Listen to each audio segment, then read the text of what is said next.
The coffee in my thermos had gone cold 3 hours ago, yet I kept taking small sips, clinging to anything that might keep me awake. 14 hours. That was how long I had been inside Street Vincent Hospital, buried in surgeries and emergency consults. I was 28, and I could not remember the last time I had slept more than 4 straight hours. Exhaustion had seeped into my bones, subtle and permanent, like the thin scar on my left arm, a mark from a scalpel accident during my residency. It was a Monday night, close to midnight, when I finally signed off on the last patient chart and grabbed my coat from the staff lounge. The hospital looked different at this hour, quieter, stiller, almost peaceful, almost. The daytime barrage of loud patient calls, clattering gurneys, and fast, urgent footsteps had faded into silence. I pushed open the side door and stepped into the damp October cold of Chicago. The wind sliced across my face, worming through every layer of clothing until it reached bone. The parking lot stretched out before me, mostly empty, only a handful of cars sitting motionless beneath flickering yellow lights long overdue for maintenance. I had parked far off near the maintenance shed because I had arrived at 6 a.m, and every closer spot had already been taken. My silver Honda waited alone under the dark canopy of a tree, its paint fading, the passenger door dented from a grocery store collision 2 years ago, and the check engine light glowing faithfully for 3 months. But it still ran. That was enough. I had walked only halfway across the lot when I remembered I had forgotten my umbrella. Lately I had been forgetting everything: keys, my phone, even lunch. Things most people remembered without effort kept slipping from my grasp. The rain came suddenly, not a scatter of drops, but a heavy, white curtain pouring straight from the sky. I began to run, my keys clinking in my coat pocket, my scrubs soaked within seconds, the cold fabric clinging to my skin. Water slid from my collar down my back, seeped between my fingers, and filled my shoes until they squished with every step. I dashed across the gleaming asphalt when my foot caught on a crack or the edge of the pavement. I slipped, fell hard. My knee struck the concrete first, followed by both palms instinctively slamming down, skin scraping open with a burn that made my breath catch. The pain shot up through my knee and wrist. I stayed kneeling in a puddle, the rain pouring over me, my hair plastered to my face, the cold sinking deep into every muscle. And then something inside me snapped. Not the clean break of bone, but the sudden rupture of a dam that had been straining for far too long. I began to cry, not the quiet tears shed in a restroom during a shift, not the soft sobs in my car after losing a patient, but the raw, ugly kind of crying, the kind that racked my chest with sharp, tearing sobs that ripped their way out of my throat. I cried until I could not breathe, my tears indistinguishable from the rain. I shook from cold and pain, but more than anything, from the thought I could never escape. Her, Angela Moretti, 65 years old, a scheduled valve replacement, routine, predictable, one I had done dozens of times. Everything in her chart had looked fine, and then her heart stopped. No warning, no signs. One moment the monitor showed a steady rhythm, the next it gave that long, unbroken scream of a flatline. I had done everything I could: shocks, compressions, medications. I had pushed until my hands trembled uncontrollably. We fought for 40 minutes, and then the line stayed flat. Her skin turned a muted gray. I felt her slipping away from me, right beneath the hands that were supposed to save her. They told me it was not my fault, that it was a rare complication, that no one could have seen it coming, but none of that soothed anything. I still saw her face every time I closed my eyes, still heard that flatline scream in my dreams, still woke in the middle of the night wondering if one different decision could have saved her. I had saved so many people since that day, but not one of them erased the memory. Not one brought her back. And tonight, in the rain, in the emptiness of the parking lot, I realized I could not keep living like this. I had to do something. To say I was sorry, not to my colleagues, not to the hospital board, but to her, to Angela Moretti, someone's mother, a woman who never made it home after what should have been a simple procedure. I stood up on shaking legs, blood mixing with rain down my knee, and I knew that before the sun rose, I would drive to Oak Haven Cemetery. I would find her grave. And if I could, I would tell her the words I had carried for 2 years. I am sorry I could not save you. As the young doctor knelt under the cold rain, and later dragged herself through a dark apartment toward the grave of Angela Moretti with a trembling bouquet in her hands. If even one breath of her story touched you, do not forget to subscribe to our channel, to like and share, so we can bring you many more emotional journeys like this every day. Before we move into the next chapter, where her fate and the fate of the Moretti family begin to entwine in ways no one could foresee, tell us, where are you watching from? Leave a comment with your city and country so we can see the corners of the world this story has reached. We look forward to reading your honest reflections below. The rain had not stopped by the time I returned to my small third-floor apartment, more than 20 minutes from the hospital. I parked beneath a dim street lamp and climbed the damp, rusting stairs, my hands shaking from cold and from something very close to despair. The apartment was pitch dark. I had forgotten to leave a light on. The smell of spoiled food drifted from an unemptied trash can the moment I opened the door. Everything in that space reflected the truth I had spent 2 years avoiding. I had been living like a ghost. No family photos, no plants, no music, only blank walls and the sagging sofa where I usually collapsed after my shifts. I walked straight to the bathroom and knelt beside the sink. Hot water streamed over my scraped palms, making me hiss from the sting. My knee was bleeding, the fabric around it torn. I scrubbed away the dirt as though I could scrub away the night itself, but it clung to me still, even after I changed into an old sweater and soft sweatpants. I brewed a cup of chamomile tea, set it on the table, but did not drink it. I just sat, curled under a blanket, staring at the wall, hollow and numb. It was nearly 3 a.m. I knew I would not sleep. I had not slept well since that night. My hand reached for my laptop the way it always did, guided by a ritual I hated but could not stop. I opened the browser and typed the words I had typed so many times before. Angela Moretti obituary. The funeral announcement appeared as it always had. I had memorized every line, every comma, yet I read it again from the beginning. Angela Rose Moretti, 65, resident of Chicago, passed away unexpectedly on October 16th. Beloved mother of Vincent Moretti, cherished friend to many, known for her generosity and her gentle heart, Angela dedicated her life to serving her community, volunteering at St. Andrew Church, always present at every charity event large or small. She will be missed by all who knew her. Funeral services held at St. Andrew Church, burial at Oak Haven Cemetery. My eyes fixed on the small printed line at the bottom. Oak Haven Cemetery, about 40 minutes west of downtown. I had known where it was for 2 years, but I had never gone, never dared. I had attended the funeral service. I had stood in the far back of the church, hidden behind a pillar, not wearing my white coat, keeping my name unseen. I had watched her family grieve. I remembered a young man, about 35, dark hair, shoulders rigid as though pinned in place. He did not cry, not one tear. He stood silent, taking in each condolence he did not want. I knew he was Vincent, her son. I had not dared to look at him for long, had not approached him, had not spoken a single word. After the prayers, I slipped out of the church, never going to the cemetery, unable to face the lowering of the casket into the earth, unable to face what I had done. But now, staring at the screen with her name, her picture, all the words praising her kindness, I could no longer stay still. The urgency pressed against my chest with every heartbeat, reminding me I was alive and she was not. I had apologized to her hundreds of times in my mind through sleepless nights, and every time I walked past the operating room where she once lay, but never aloud. I had to go. Before I could invent another excuse, I stood, pulled on dark jeans, a thick gray sweater, and my warmest coat. My knee throbbed, but I ignored it. I grabbed my wallet and keys. As I moved toward the door, my hand brushed against a small, worn blue coin purse, the only thing I had left from my mother after the car accident 10 years ago. I slipped it into my pocket. Before driving, I stopped at the 24-hour grocery store off Southport. Under harsh fluorescent lights, I chose a bouquet of white lilies without thinking. They were the only flowers that felt right. The city was still asleep as I made my way toward Oak Haven. Buildings silent, streets empty. Only the wind and the rhythmic sweep of the wipers filled the air.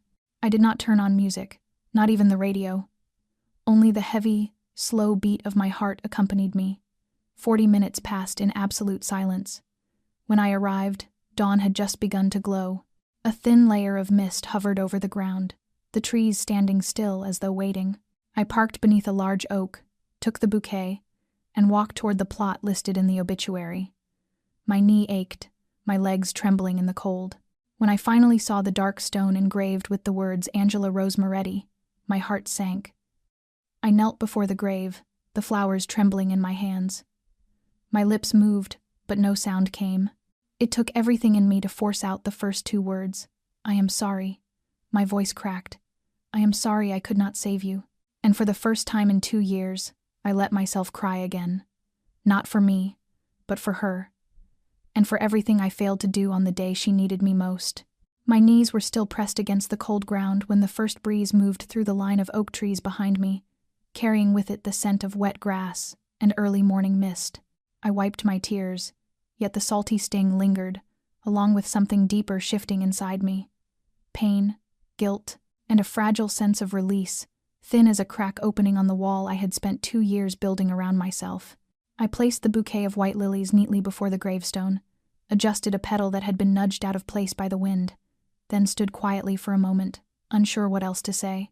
Her name was carved deep into the black stone, followed by the dates of her birth and passing, and beneath them a line so small it was nearly hidden beneath a veil of mist. Love, forgive, remember. I brushed my fingers lightly over the words, and an unfamiliar feeling rose in me, as though someone far away was watching. I did not believe in spirits, but in that moment, I wanted her to hear me, even if only as a whisper carried away by the wind. On the drive home, I could not recall how I made it back. I only remembered the dull gray of the sky slowly brightening, the roadside trees casting long shadows over the pavement. I showered with hot water, changed the bedsheets for the first time in weeks, lay down, and slept for 3 straight hours. It was the deepest sleep I had fallen into in months. No dreams, no operating room, no echo of a heart monitor in my head. The next morning, I made coffee the way I always did. But instead of sitting quietly scrolling through my phone, I picked up a blank notebook and wrote on the first page, Day 1, Oak Haven, the first bouquet. I do not know if she heard me, but I finally said what I needed to say. Reading those words back, I smiled for the first time in a long while without feeling my eyes burn. A week later, I returned to the cemetery. This time the sun was gentle, the mist lifted quickly, and the air carried a soft, pleasant coolness. I chose a bouquet of white and purple wildflowers, nothing too formal but still delicate enough.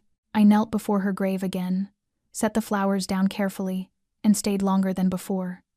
I did not speak much, only offered presence, acknowledgement, silence shared between 2 people, one gone too soon and the other living with the weight of something unfinished. After that, returning every Wednesday morning became part of my rhythm.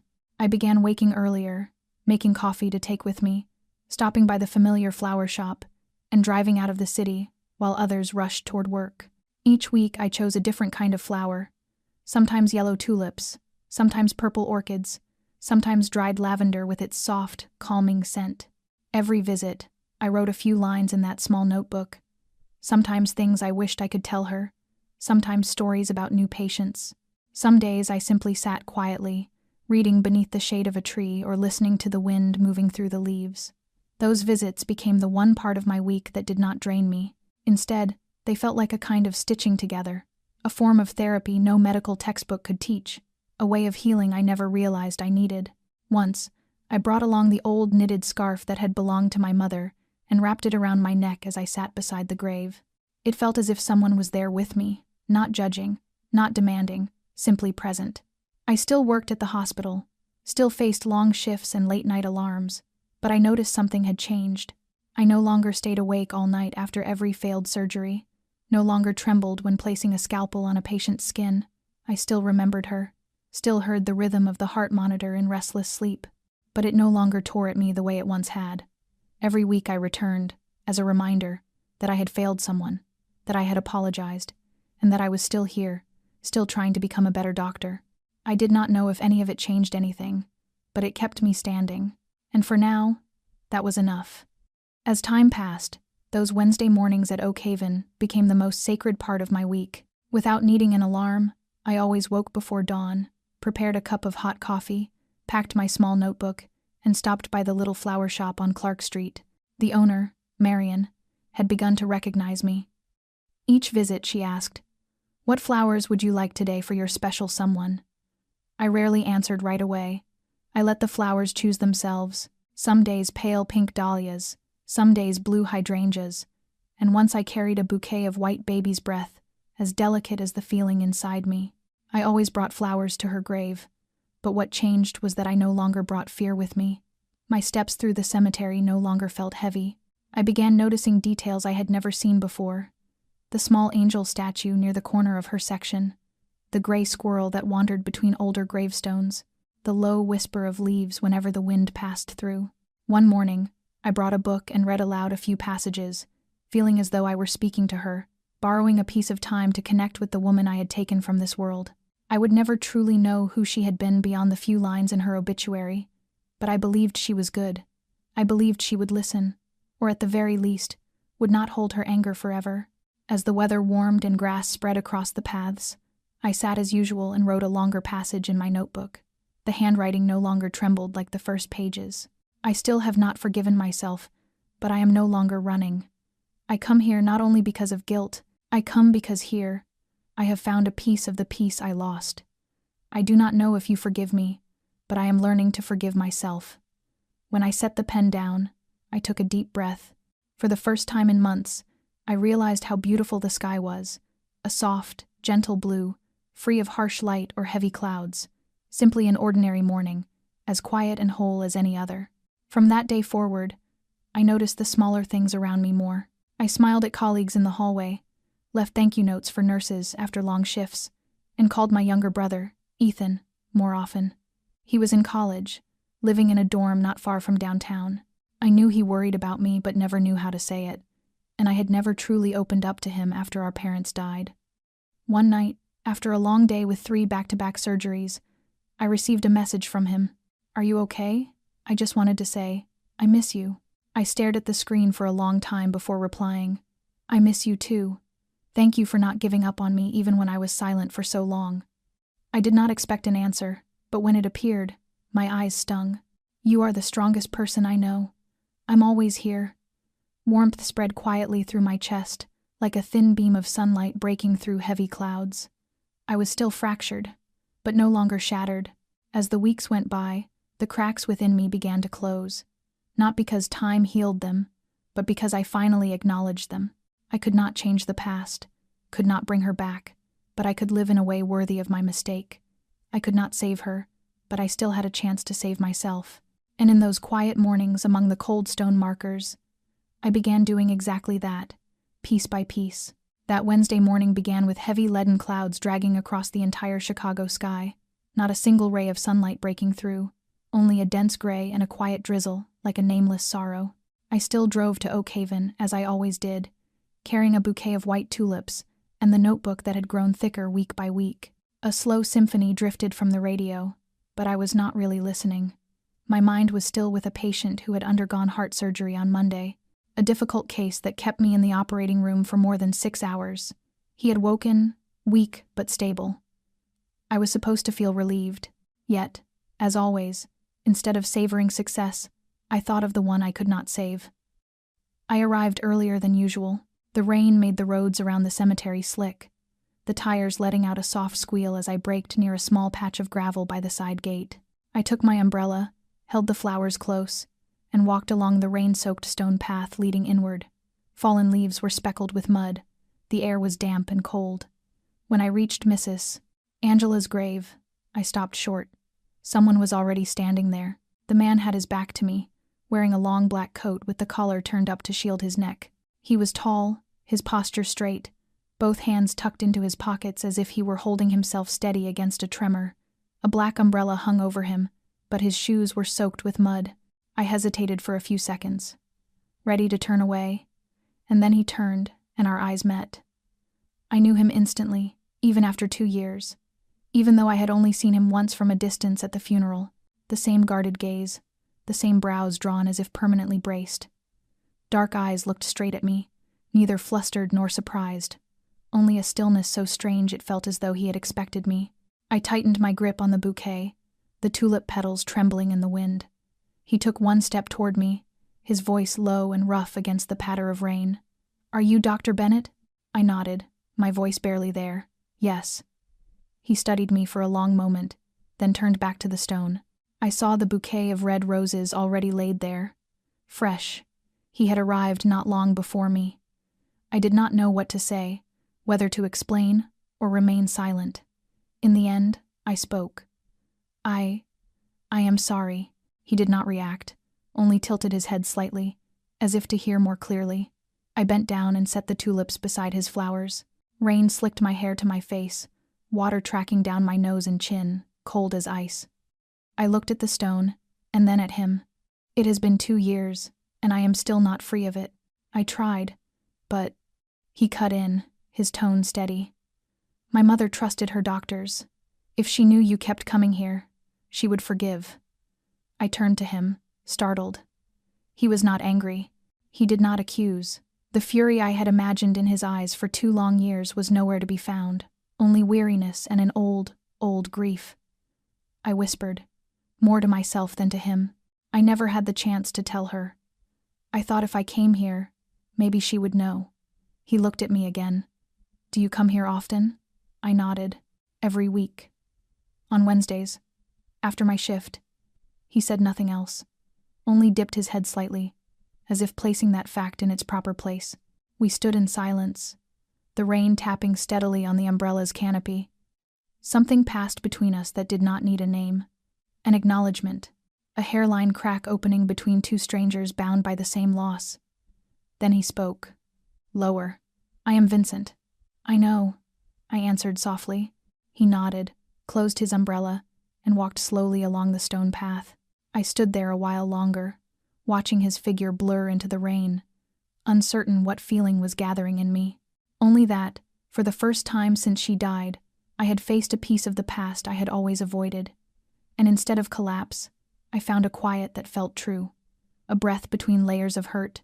Something had shifted, and I could not stop myself from wondering whether this might be the beginning of something new. 3 days later, I was about to finish my afternoon shift when the head nurse called me into the hallway. She said someone was waiting for me in the lounge, not a patient, no appointment. I frowned, dried my hands with a disinfectant towel, and stepped out, my mask still tucked beneath my chin. The man sitting by the window with his face turned outward was recognizable even by the set of his shoulders and the way he held himself. Vincent Moretti. The pallid fluorescent light glazed his black coat so that he seemed part of the hospital's cold quiet, like a familiar shadow. I stood still for a moment, unsure what I felt. Then he turned, and our eyes met. No smile, just a small nod. I walked closer and gently asked what he was doing there. He did not answer at once, but rose to his feet, that low voice of his just above a murmur. "I think we should talk, somewhere else, if you do not mind." I hesitated. A circle of questions spun through my head, and I did not understand why I nodded. Perhaps it was the composure in his voice. Perhaps I wanted to know more about the man who had lost his mother under my hands. Or perhaps I did not want our meeting at the cemetery to be the last.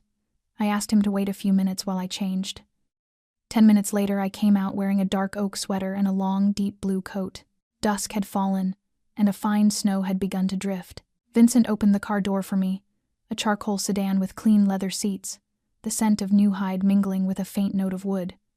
We did not speak much on the way. He took me to a small restaurant in Little Italy, not too fancy but warmly old-fashioned, with golden light and old Italian tilework.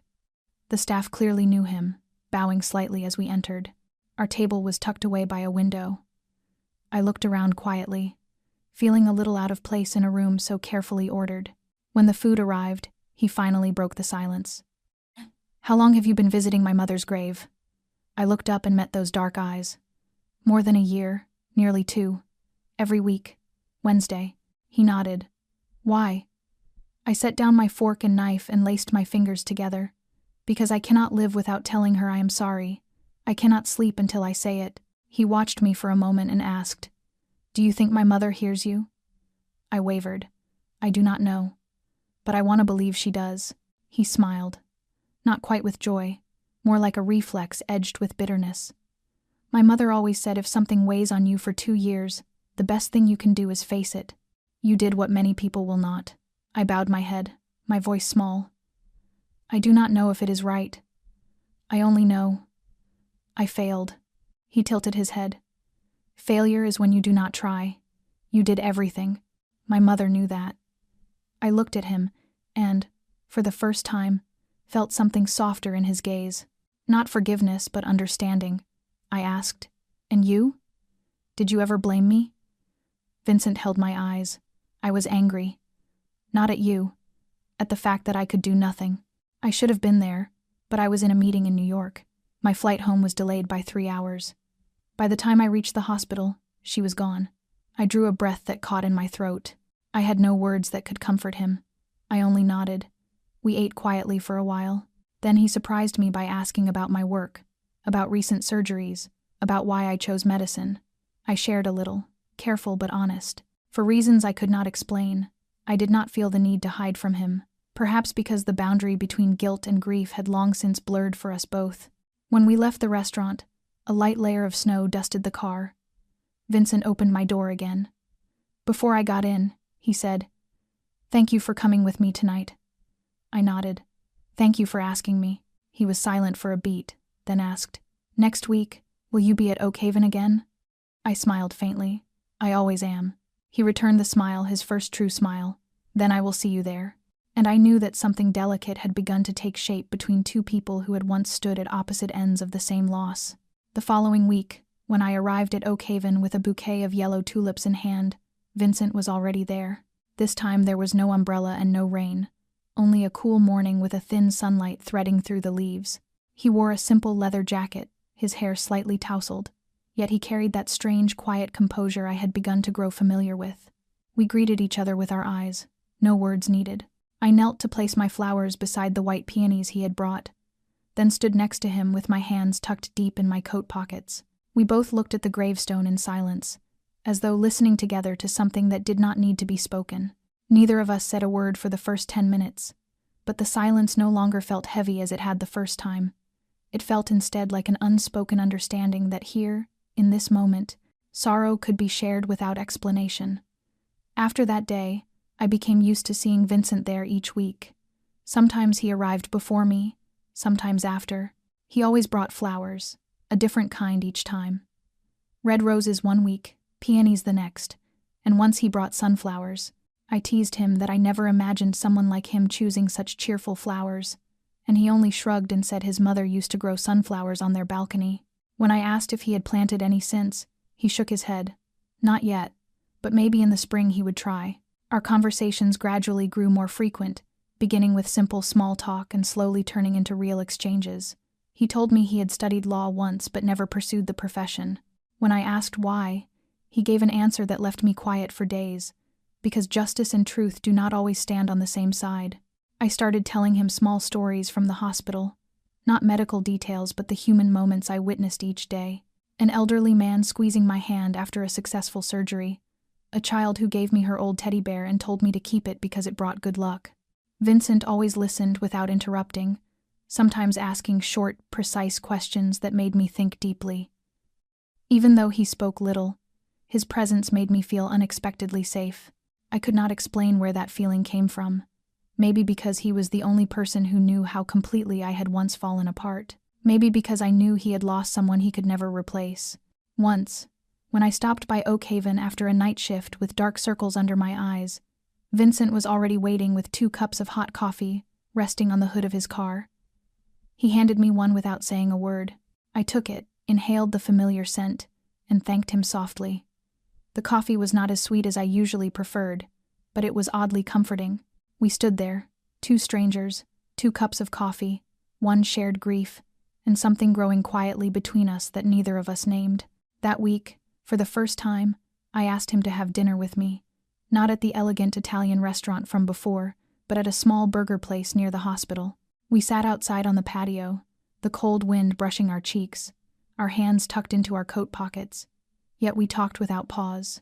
He told me about his childhood with his mother, about the nights she worked late but still made the effort to cook a proper dinner.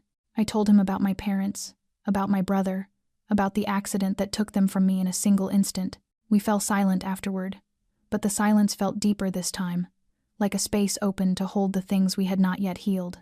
When he drove me home, I turned to him and asked why he still came to Oakhaven so faithfully. He stared straight ahead and answered without looking at me, because I never believed the dead really leave if we keep them in our hearts. I nodded and asked nothing more. I knew he was telling the truth, and I knew, little by little, I was beginning to trust him. Not because he was kind, but because with him, I no longer had to pretend I was fine. And in a world full of cuts and bruises, sometimes that alone is enough for someone to start healing. We began seeing each other outside those Wednesday mornings. There were no promises, no scheduled plans, but somehow Vincent always sensed when I needed a quiet place to breathe. Some nights after a long surgery, he waited for me in the hospital parking lot with 2 cups of hot chocolate instead of coffee. Some weekends he drove me out to the suburbs, to a small farm that sold apples and warm pastries, a place where no one knew I was a doctor and he was the son of the woman I could not save. In that unfamiliar space, I could be myself without titles and without the weight of the past. We sat together sharing a warm pastry, my hand brushing his when I passed him a spoon. Instead of pulling away, I let it rest there. His hand was warm, steady, not gripping as if to claim me but offering a place where I could stay if I wished. One evening in November, with the first winter wind slipping through the corners of the city, we walked together through the old neighborhood. I wore a scarf, my hands buried deep in my coat pockets, and Vincent walked beside me, unhurried but sure. He said his mother had always loved this season best, because the leaves changed color, because the air carried the scent of wood smoke and cinnamon, and because she always said winter made people need one another more. His words stopped me for a moment, not because of what he said, but because of the tenderness in his voice, free of bitterness, as though love never disappeared but simply changed form into something quieter and more enduring. I told him about the dreams I used to have where I kept trying to save her, over and over, always failing. He did not comfort me with empty reassurances. He simply placed his hand on my shoulder, steady, letting me lean into him. He said nothing, but the silence healed more than any words could. What grew between us did not flare into existence with sudden passion or cinematic moments where the world seemed to stop. It grew slowly, like rain seeping into dry soil, like morning light slipping through a crack in the curtains. I did not know when I began to love him. Maybe it was the sight of him sitting alone in a cafe reading, quiet but never lonely. Maybe it was when he wordlessly draped his coat around me on a windy night. Or maybe it was the moment I looked up from my notebook at Oakhaven and found him watching me, unflinching, and realized we stood on the same side of grief. One evening, I invited him to my apartment for the first time. We cooked together, a simple pasta with tomato sauce and red wine. He clumsily chopped onions and nearly cut himself, and I laughed until tears blurred my eyes. The small kitchen felt warmer than it ever had. After dinner, we sat on the sofa, our legs tucked beneath a thick blanket, watching an old movie rerun on television. I rested my head on his shoulder, and for the first time, I fell asleep in someone's arms without fear of what I might dream. No heart monitor, no echo of a too-late apology, only his heartbeat, steady and warm like a lullaby. The next morning, when I woke and found him still there, still sitting quietly so as not to wake me, I knew there was no room left in me for doubt. I did not need his declaration of love. I did not need promises of forever. But I knew that if he reached for my hand, I would not pull away. Because with him, I felt not only loved but forgiven. And in that love, we both found what we had been missing for so many years. A place to return to when the world grew too cold and the heart too tired. The phone rang in the middle of the night, sharp and urgent, slicing through the half-formed edges of sleep like a blade. I jolted awake, fumbling for the phone on the bedside table. An unfamiliar number flashed on the screen, and the clock read 2:13 in the morning. My heart cinched tight. No one called at this hour unless something was wrong. I answered, my voice hoarse with sleep. "Hello." On the other end was a young man's voice, trembling. Is this the sister of Ethan Bennett?" I shot upright, my heart pounding. "Yes, I'm Ethan's sister." "What happened?" His words stumbled. I'm Ethan's roommate. I don't know how to say this, but we're on the way to the hospital." He got jumped. I swung my legs out of bed, the cold wood floor biting into my bare feet. "Jumped? Where? When?" His voice cracked. "About 20 minutes ago, near the student housing. Some guys came out of nowhere. I think it had to do with money. I'm not sure, but he's hurt bad. His head was bleeding a lot." I didn't wait for him to finish. I only asked which hospital they were taking him to. When I hung up, my hands were shaking so hard I dropped the phone. Vincent shot up from the sofa, where he had fallen asleep while staying over that night, and asked what happened. I could only manage 2 words: Ethan, hurt. He did not ask anything else. He just grabbed his coat and his keys. We ran out into the freezing night, the wind whipping across our faces like strips of raw leather, but I felt none of it. In the car, I called the emergency room to confirm, my voice so tight and strained I barely recognized it. They confirmed Ethan had just arrived with a head injury, the severity unclear, and they were preparing for a CT scan to check for brain damage. After that, I heard nothing. All sound collapsed into a thick, suffocating fog, leaving only the pounding in my chest and the fear crawling down my arms into my fingertips. Vincent placed his hand on my thigh, a steadying pressure as if to keep me from falling apart. At the hospital, I ran into the emergency ward, my shoes half untied. A nurse recognized me and led me to the waiting room. The night shift doctor, someone I had trained with during residency, stepped out with a tense face. "Claire, we just finished Ethan's CT. There's a small hairline fracture in the skull, some subcutaneous bruising, but no internal bleeding. We'll monitor him closely for the first 24 hours. I nodded over and over, my lips forming words of thanks I could not speak. When I was allowed to see him, I stepped into the cold room where Ethan lay still, his face swollen and scraped, one cheek dark with bruising. I held his hand, warm but unmoving, and felt something crack in my chest. My little brother, who once begged me for bedtime stories, who cried when he lost his first baby tooth, now lay here like a stranger the world had beaten down. Vincent stood behind me, silent as a shadow, not questioning, not touching, yet I felt him there as clearly as breath on my skin. When I turned toward him, he said quietly, "If you need anything, I'll take care of it." I looked at him, realizing for the first time that the caution in his eyes had been replaced by something else entirely, something unwavering. I nodded and turned back to Ethan, gripping his hand as if I could anchor him with whatever strength I had left. Deep down, I knew this was not just a random campus fight. The mention of debts, the panic in his roommate's voice, the fragmented pieces forming in my mind all pointed toward something darker, and I knew the nightmare was only beginning. But I also knew I was no longer alone. Vincent had entered my life in ways I never expected, and that night, he was not going to let me face any of it alone. Ethan woke the next afternoon, when the light outside the window had faded into a soft dusk. I was sitting beside his bed with my head bent over my notebook when I heard him whisper my name, weak as a pinched breath. "Claire." I looked up, tears rising instantly when I saw his eyes open, still hazy from pain medication.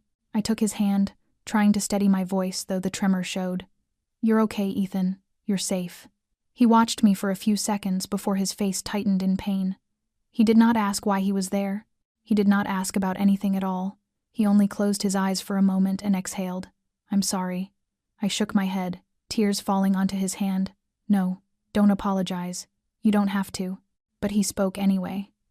Each word scraped from somewhere deep. I borrowed money. From some guys. I was stupid. I thought I could pay them back. I lost a few bets with friends. Then they started coming after me. I didn't want to tell you. Each word hit me like a needle to the chest. Part of me felt anger at his silence, his recklessness.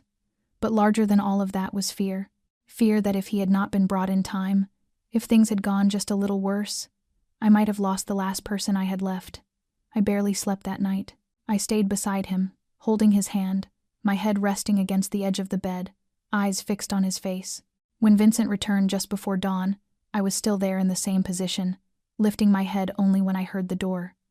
He stepped inside, did not ask questions, simply took the chair across from me. His expression hardened when I told him what Ethan had confessed. A heavy silence settled between us. Then he asked, "Did he say who he borrowed from?" I shook my head. "He doesn't know, but it might be those campus guys tied to the street lenders, the ones who don't mind using force." Vincent nodded slowly, his eyes darkening. "Let me handle this." His voice was not loud, not harsh, but something in the way he looked at me sent a shiver through me. I laid my hand on his. "Vincent, what do you mean?" He held my gaze for a long moment before answering. "I mean your brother won't get touched again. I have ways of making sure of that. But Claire, I need you to trust me. Trust that I won't let anyone lay a hand on Ethan ever again." I did not know what made me nod. Maybe exhaustion, maybe helplessness, maybe blind faith in the man who had walked into my darkest days and stood firmly beside me. 2 days later, when Ethan was discharged, Vincent drove me home. I did not ask what he had done. I only noticed he spoke less than usual, his eyes flickering now and then toward the window as though sorting calculations in his mind. That night, in my small apartment, while I was making tea in the kitchen, he stepped in and stood behind me for a long moment before saying, "It's done. You don't have to worry anymore." I turned to him and met his eyes. "Vincent, what did you do?" He was silent for a breath, then said slowly, "I just talked to a few people who owed me a few favors from a long time ago. I didn't threaten them. I only reminded them that Ethan isn't an easy target, because he has someone who will protect him." I swallowed hard, unsure whether to feel relieved or afraid. Something in the way he spoke made me understand clearly that if Vincent chose to be dangerous, he could be. Yet what unsettled me even more was the warm sense of safety rising quietly inside my chest despite everything.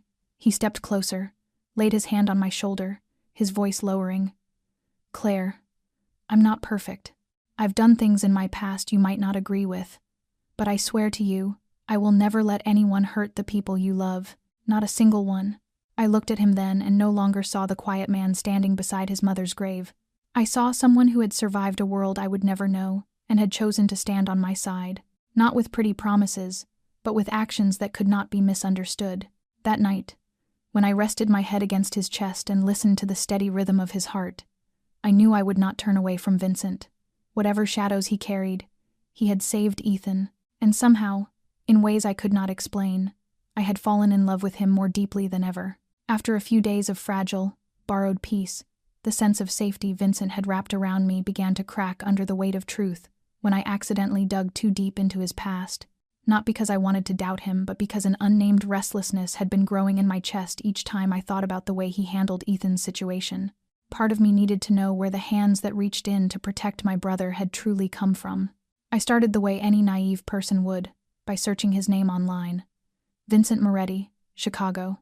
The first result was a local newspaper article about a well-known restaurant in Little Italy connected to the Moretti family, praising their long history in hospitality and real estate, highlighting their community funds and charitable contributions.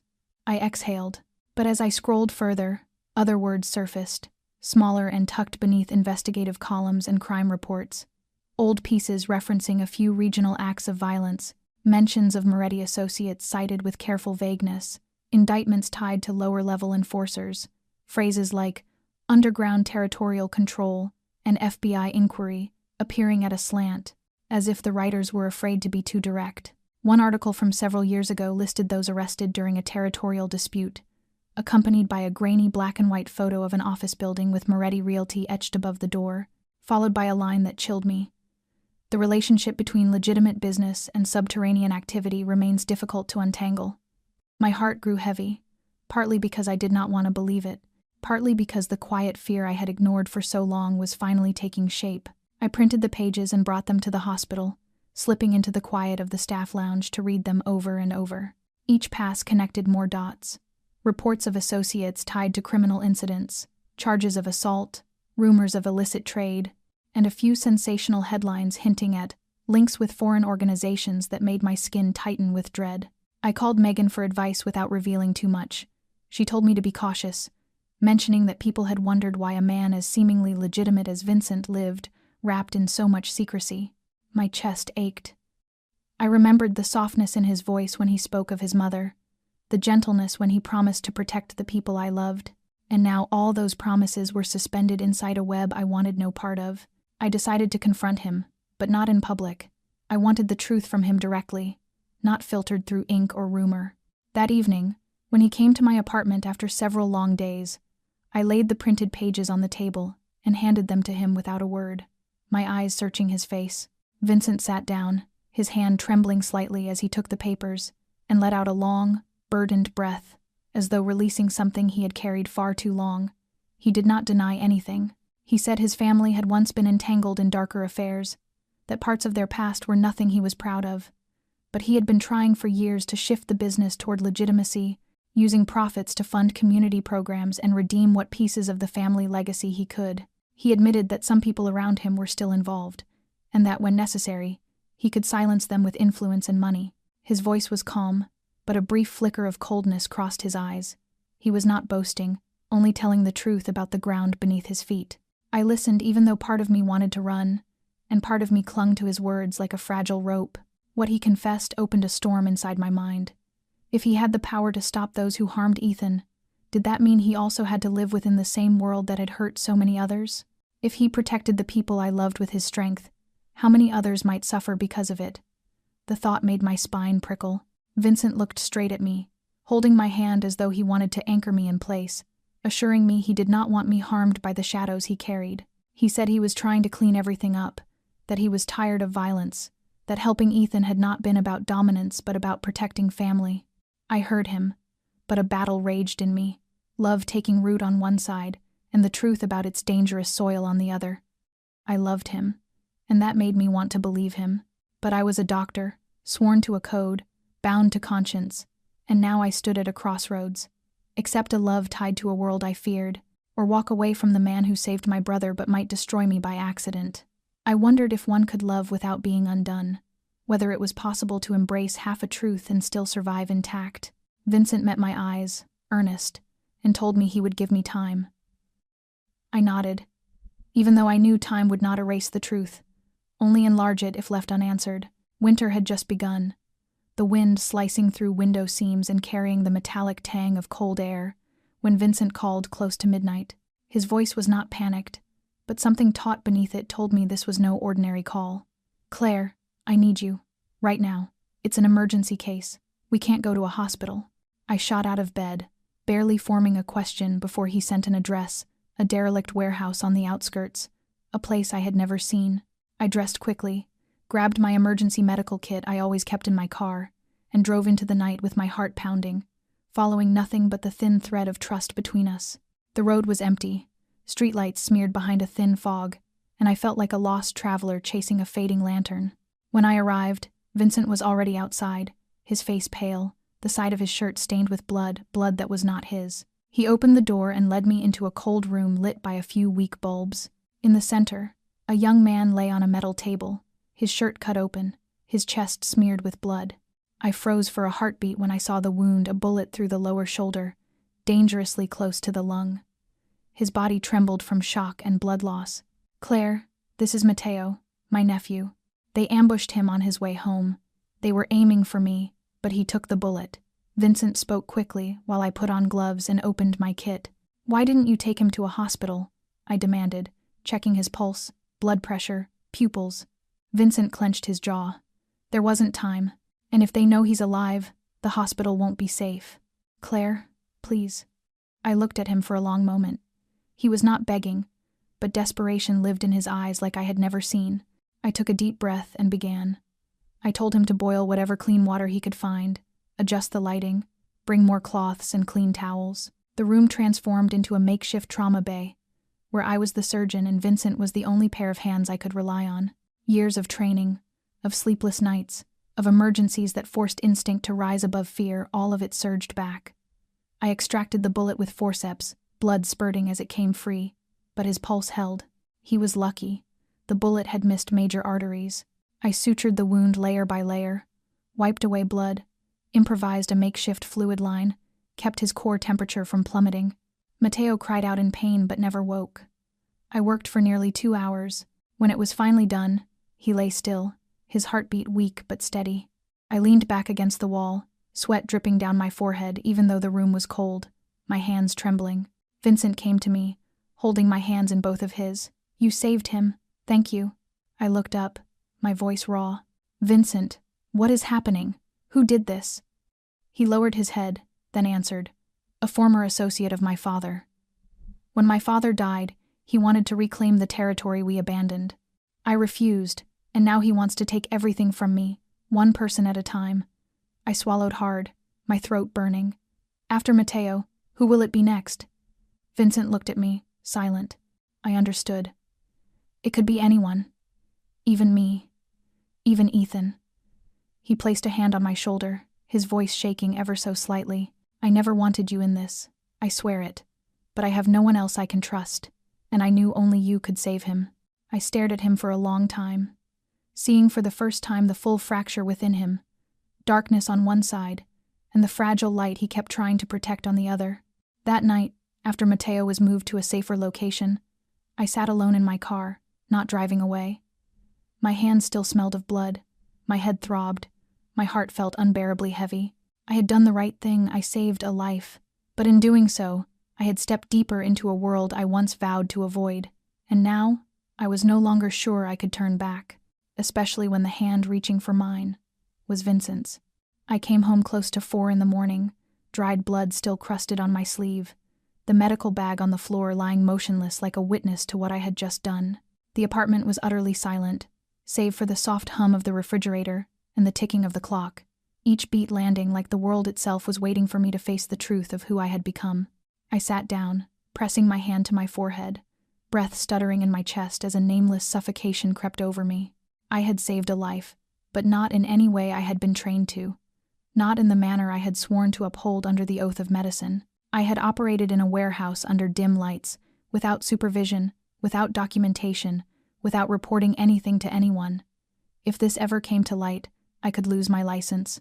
I could lose everything. And yet I did it. For a man I loved. For a boy caught on the knife's edge between life and death. For a plea I could not turn away from. I stood up, peeled off my coat, washed the blood from my hands, the cold water biting my skin but unable to wash away the guilt. In the mirror, I saw another version of myself, tired, pale, and bewildered in a way that shook me to my core. I was no longer the Claire I once was. Who was I now, when these hands had saved a life through actions that violated every professional rule I had ever lived by, all because of a man who existed at the boundary between the law and the shadows? I did not go to the hospital that day. I texted the head nurse that I needed the day off, then shut off my phone, closed the curtains, and sat alone with the darkness and the question that would not stop thundering in my head. Where was I going? When Vincent arrived, he did not knock as he usually did. He used the spare key I had given him weeks earlier and entered quietly, as if he already sensed the storm waiting for him. I sat on the couch without looking at him. Vincent, I am lost. I do not know what I am doing anymore. Am I even still a doctor if I am capable of doing something that would make my colleagues turn their backs on me forever? He came closer, sat across from me, his gaze heavy and steady. Claire, you are still a doctor. Not only because you saved Matteo, but because you chose to do what was right in a wrong situation. I shook my head, tears slipping down my cheeks. But who decides what is right and what is wrong? I used to think there was always a line, but now that line is so blurred. Vincent, and I am afraid. I am afraid I am becoming like you. He was silent for a long time. Then he said, Claire, there is something I have never told anyone, and I think you deserve to know. He lowered his head, his hands tightening. When my mother died, I swore I would never let her death be meaningless. I used to think the only way to protect the people I loved was to control everything. I inherited a legacy I never wanted. The network, the money, the power in the underworld. At first, I only intended to hold on to enough so no one worse could take it and use it for darker things. But then I got pulled in deeper. The cost of keeping control kept rising. He looked at me, his voice unsteady. I used to think I could keep the two worlds separate, keep you and Ethan on one side, and the darkness on the other. But now I know that is impossible. He reached out for my hand. I am not asking for forgiveness. I just want you to know that everything I have done right or wrong has been because of you. I looked at him, overwhelmed by a chaos I could not begin to name. I did not know if I could keep loving him, if it meant living with secrets, dangers, nights spent pacing floors wondering if someone was alive. But I also could not deny that my heart had never beat for anyone the way it beat for him. I leaned my head against Vincent's shoulder, not because I forgave him, but because I was too exhausted to fight what I felt. And in that quiet moment, I knew I was standing at the final edge between right and wrong, and whichever side I chose, I would never be the Claire I used to be. But perhaps sometimes, to save someone, we also sacrifice parts of ourselves. I returned to the hospital after 3 days, not to work but to resign. Not because I no longer loved medicine, but because I could not keep living between two worlds, one built on the ethics etched into me from my first day in medical school, and the other filled with grays and impossible choices. I could not stand in the operating room with the memory of a shadowed surgery pressing against my conscience, knowing there was no medical record, no chart, no signature acknowledging the life I had saved. When I handed my resignation to the department head, he looked at me for a long time, asking no questions. But his eyes held more understanding than any words could. I thanked him for everything, for the years of learning, of becoming part of the intricate machine that saved lives every day. but I also told him it was time for me to find the balance I had lost. I left street, Vincent's on a rainy afternoon, the sky as dull as an old cloth, carrying only a cardboard box filled with my medical books, photographs of colleagues, a worn stethoscope, and my faded name badge. I did not go home. I drove straight to a small clinic in the southern part of the city, a place I had visited a few times during community outreach programs. There were no gleaming floors, no polished signs, no advanced machines, just people who needed to be healed.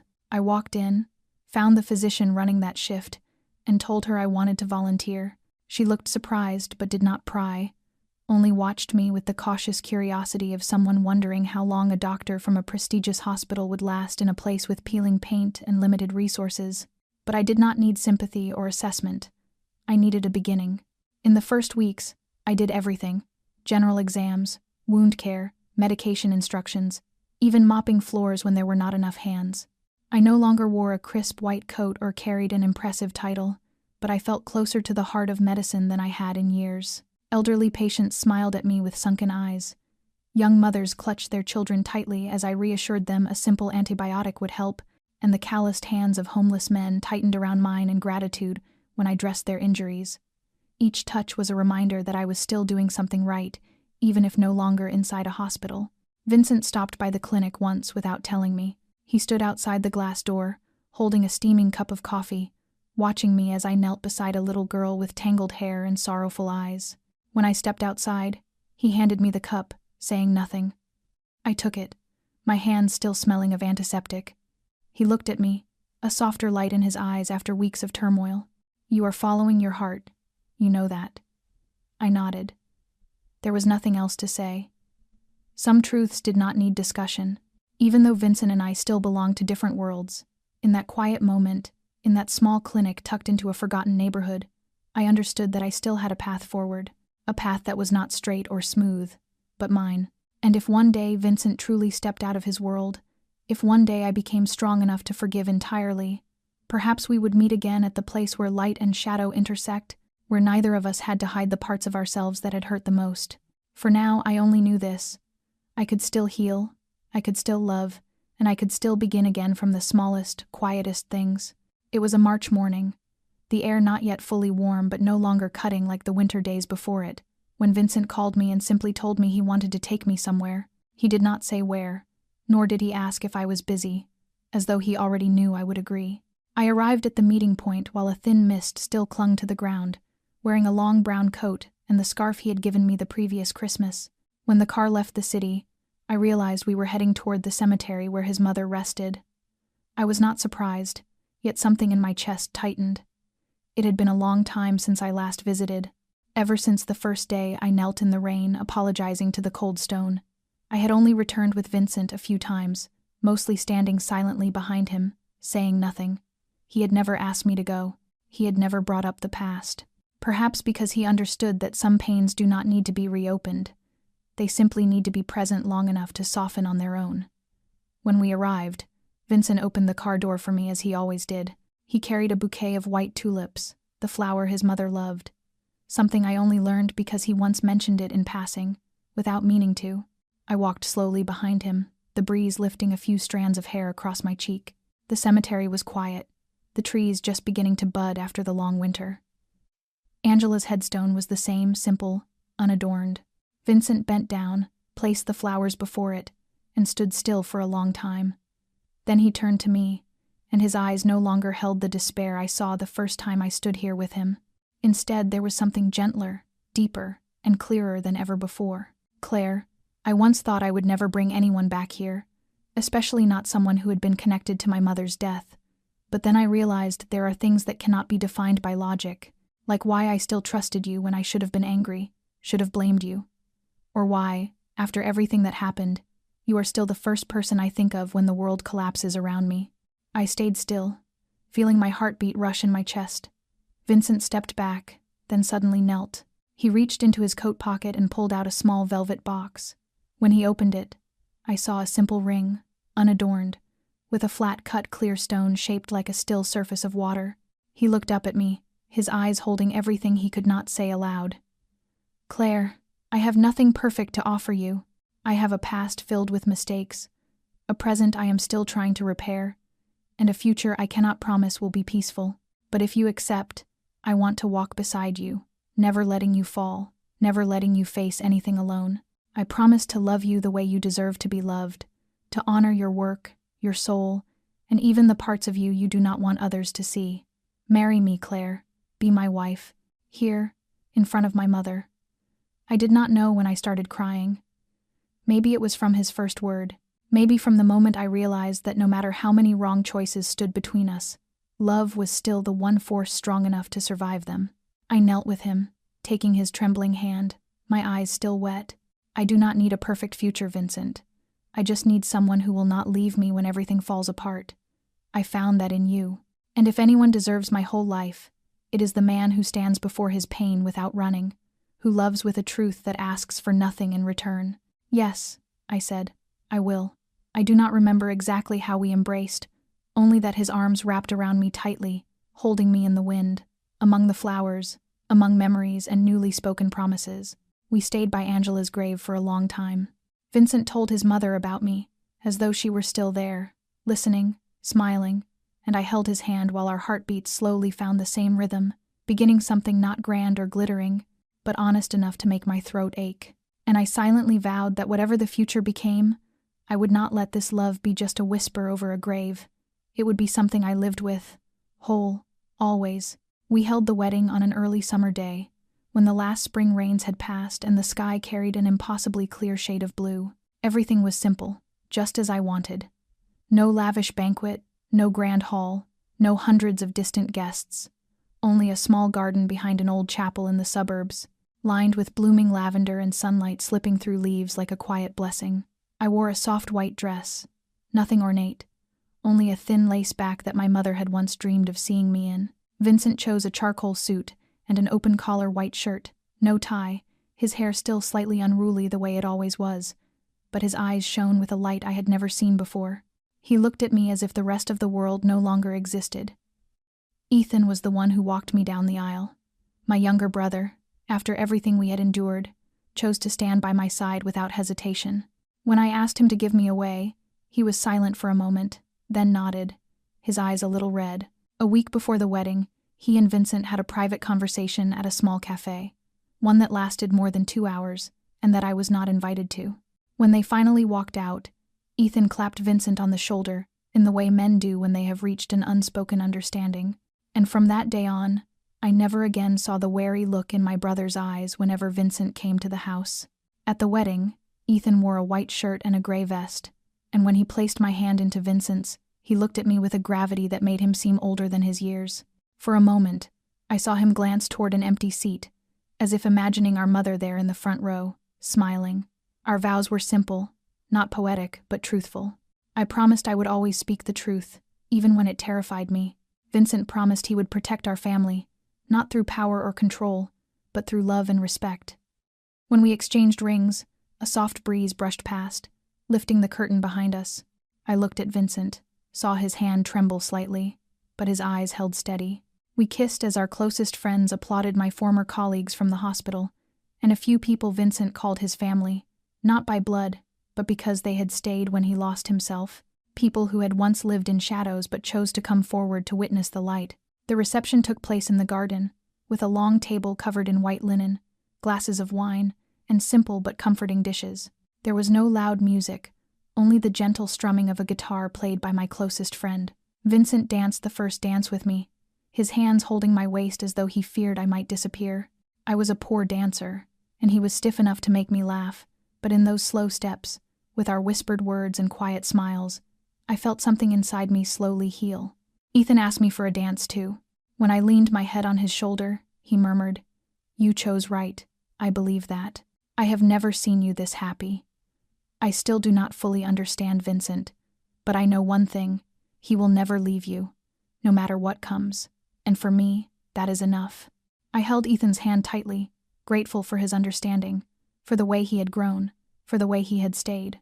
In that moment, I felt as though our mother was somewhere nearby, watching us, our small, mended family, stitched together by pain but still brave enough to choose love, choose trust, choose to move forward.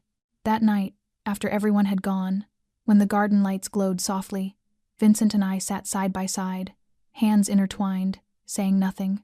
We remained like that for a long time, surrounded by lavender and the faint hum of early summer, as though even if the world beyond us crumbled, we would still be here, together, and that alone was enough. That morning began like any other, sunlight sliding through the kitchen window while the smell of coffee spread through the quiet of the small house Vincent and I had moved into after the wedding. I stood before the bathroom mirror, a pregnancy test in my hand and a heartbeat too tangled to count. The second line appeared faint at first, then clearer the longer I looked. I do not know how long I stood there, dizzy and overwhelmed at once. I had imagined I would scream, or cry with joy, or call Vincent or Ethan immediately. But instead I laid a hand over my belly and whispered a single sentence, a small greeting to the life still barely formed inside me. You are really there. I tucked the test into a drawer, washed my face for a long time, then returned to the kitchen as though nothing had changed. Vincent stood by the sink, his shirt not yet fully buttoned, his hair still damp from the shower. He turned to me and smiled the way he did every morning, no longer guarded as he had been in those early days, but with the steady ease of a man who had learned how to keep his heart open. You seem different, he said, narrowing his eyes a little, searching. Are you all right? I nodded, then stepped closer and laid my hand over his chest, listening to the same even rhythm as always, except that today everything in me had shifted. There is something I want to tell you, I said, but I need you to stay calm. Vincent stilled, worry threading his gaze. His hand came to my shoulder. Claire, what is it? I did not answer right away. I drew him down onto the bench, my fingers still gripping his as though they might tremble if I let go.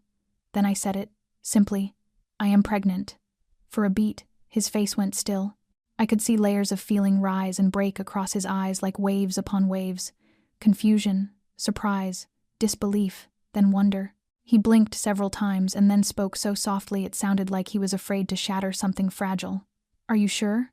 I nodded, and tears began to climb. Vincent cupped my face in both hands and then slowly pulled me against him, holding on as if he could shield not only me but the small life growing inside me. He did not cry, but I felt his breath quiver, as if his heart did not know how to hold all that joy. Claire, I do not know what to say, he whispered. I never thought I could have a family. I mean a real family, not just blood or obligation. I thought with what I have done I did not deserve it. But you made it happen. You turned me into a man who wants to be better every day, and now you have given me a gift I never dared to dream of. I clutched him and cried like I had not cried in years. The months of fear and doubt and dislocation began to give way to something new and deeper. A beginning. The whole morning, Vincent could not stop resting his hand on my stomach, though there was nothing to see yet. He kept looking at me as if trying to memorize every line of my face, every small movement, as if afraid it was all a dream that might dissolve at any second. By afternoon, he had made the first prenatal appointment at a trusted clinic. He said he wanted to prepare everything himself, from the crib to the name, that he wanted to read the books, learn diapers and purees and all of it. I laughed, watching for the first time as Vincent Moretti grew adorably flustered in the baby aisle of a supermarket. Ethan learned the news that evening. My brother stood frozen for nearly a full minute before he hugged me hard. Then he turned to Vincent, thumped his shoulder firmly, and said, You are doing better than I expected. Keep going. The three of us sat together late into the night, talking about the future, about all the worries, about how to be parents in a world we had never imagined we would enter. But I knew that whatever waited ahead, I was no longer alone. I had Vincent, I had Ethan, and now I had a life growing inside me, reminding me each day that when love is deep enough and brave enough, it can rewrite a destiny. One autumn afternoon, when the leaves had turned a deep golden hue and the air carried a gentle coolness, Claire and Vincent returned to the cemetery where Angela rested. It was their first time back since the engagement, and this time, they were not alone. Beneath Claire's thick coat, her belly had already begun to rise, each small flutter inside her tapping out the first notes of a new chapter in their lives. Vincent walked slowly beside her, hand in hand, his quiet gaze following each step along the moss-dusted stone path. They stopped before the grave, where a fresh bouquet of white tulips had been placed, perhaps by Mateo or another member of Vincent's family. Claire lowered herself and laid a hand on the headstone, a deep and inexplicable peace swelling in her chest. There was no fear anymore, no weight of guilt pressing down as it had on that first cold, rain-soaked visit. There was only a profound connection between loss and the small, unfolding miracle time had brought them. Vincent stood silently for a long moment before suddenly kneeling beside the stone, placing one hand on the cool granite and whispering as though speaking directly to his mother. "Mom, I once believed my life could only be lived in hiding or in vengeance. But you know something? I met Claire. She did not come from my world, but she stayed. She gave me a reason to believe I deserved a different beginning. Now I am about to become a father, and I promise you, I will live a different kind of life, one you would be proud of." Claire laid her hand on his shoulder, her eyes shimmering. "I promise you too," she whispered, "to always stand beside Vincent, to never abandon him no matter what this world becomes. I promise to raise this child with love, with the values you once passed on to him. And I believe that somewhere, you are smiling."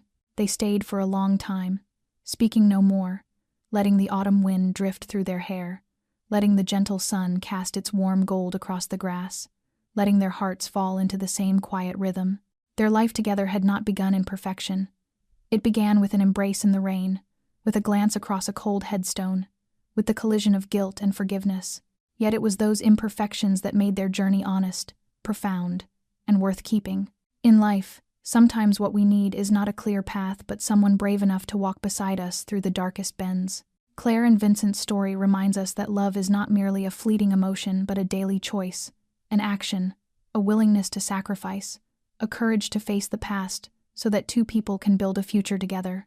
Dear friends, if you felt something stir within you as you followed their journey, if you have ever found yourself standing alone in the uncertainty of life, then we hope Claire and Vincent's story has brought you warmth, comfort, and a reminder that every one of us deserves love, forgiveness, and the chance to begin again. What do you think of their journey? Have you ever experienced a turning point that changed your life forever? Share your thoughts in the comments below. Speak from the deepest part of your heart, because we read and cherish every story from our audience. And please do not forget to subscribe, like, and share this video so that meaningful, heartfelt stories like this can reach even more people each day. We will continue bringing you narratives that touch the soul, help you feel understood, and offer strength for whatever lies ahead. We wish each of you watching this video good health, joyful days, and a peaceful life. Goodbye for now, and we look forward to seeing you in the next video.